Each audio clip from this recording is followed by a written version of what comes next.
Hello, and welcome to Tales from the Hearse. Tonight we have the final episode of our Christmas tragedy. When I left you last, we had just witnessed poor James McPherson, who perished in the terrible fire at the Davidson home. Elias Davidson had been saved when his brother Colin pulled him to safety, and together they watched as the house burnt down to the ground. Elias put up no argument when Colin led him into town, and together they told the authorities what had happened. Elias's anger had diminished, and he submitted meekly to his fate. Then Colin went for a terrible task to the McPherson home to tell them and Alana what had happened to that poor lad. Well, you can imagine how they took it. The McPhersons were immersed in grief, as was Alana.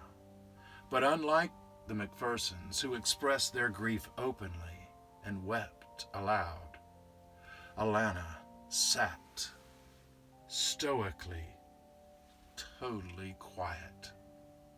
She shed not a tear. It simply sat like a statue.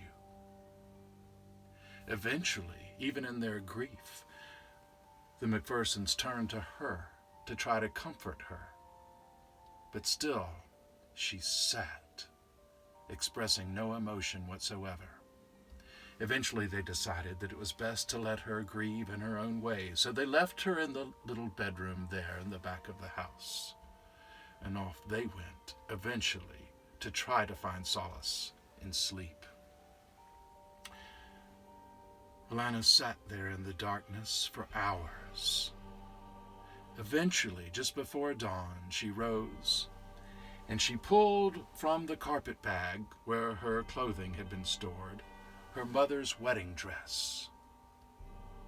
She put that dress on and walked out the door of the McPherson home into the darkness, out past their property, on and on down the dirt road leading to the French Broad River. When she got to the river bank, she didn't stop. She simply kept on walking out into the water, deeper and deeper, until the water rushed over her head. Well, the next day,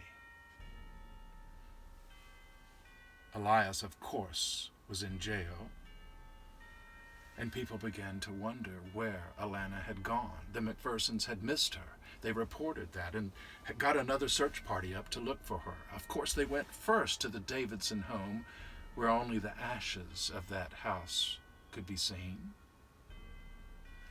As it turned out, it was a couple of boys who had gone fishing that December morning that found her body, that had drifted up and gotten caught in the overhanging roots of trees along the banks of the French Broad River.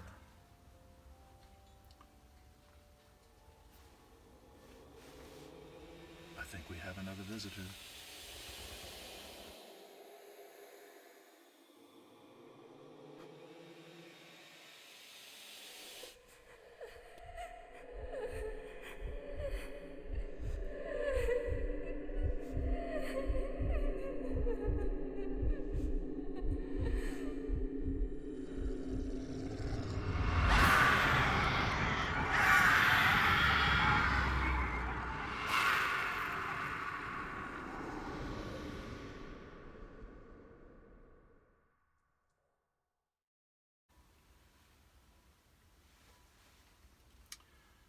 Remember, I've told you that this site is a very active spot for spirits, especially the Davidsons and the McPhersons.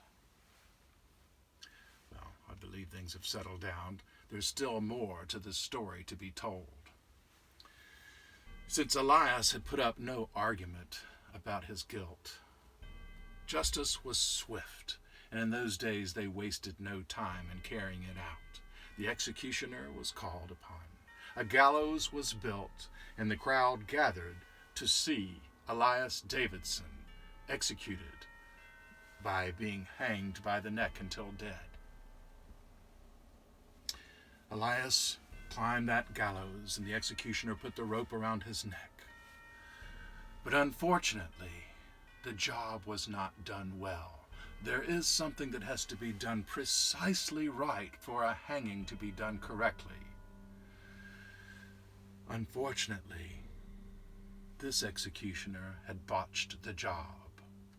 There was too much play, too much distance for Elias's body to actually fall. And when he dropped to the end of that rope, there was such velocity that it pulled his head from his body, in effect decapitating the poor man. The crowd gasped in horror at what they had just witnessed. I believe this.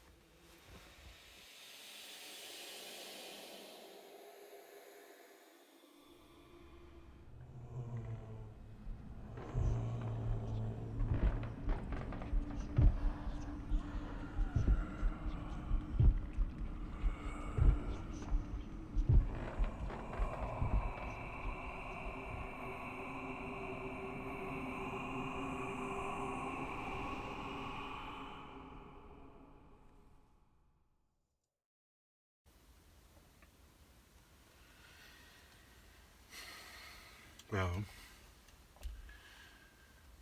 we've seen quite a bit here in this graveyard tonight. As I told you, these spirits are not at rest. But perhaps now that we've seen them, they can settle down. And I think that it might be safe for you to depart. I don't imagine that they'll follow you. I imagine that it's quite safe. What's that? Oh, I think we've got yet one more.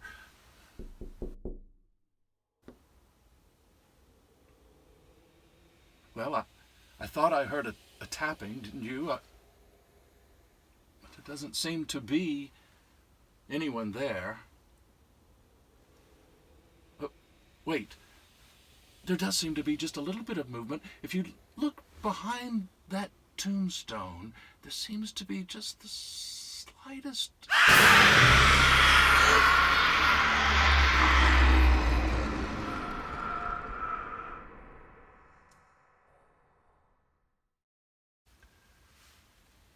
Well, oh my. I guess they weren't quite done with us yet. Well, I still think it's safe for you to go. That does end our tale of the poor Davidson family and this Christmas tragedy.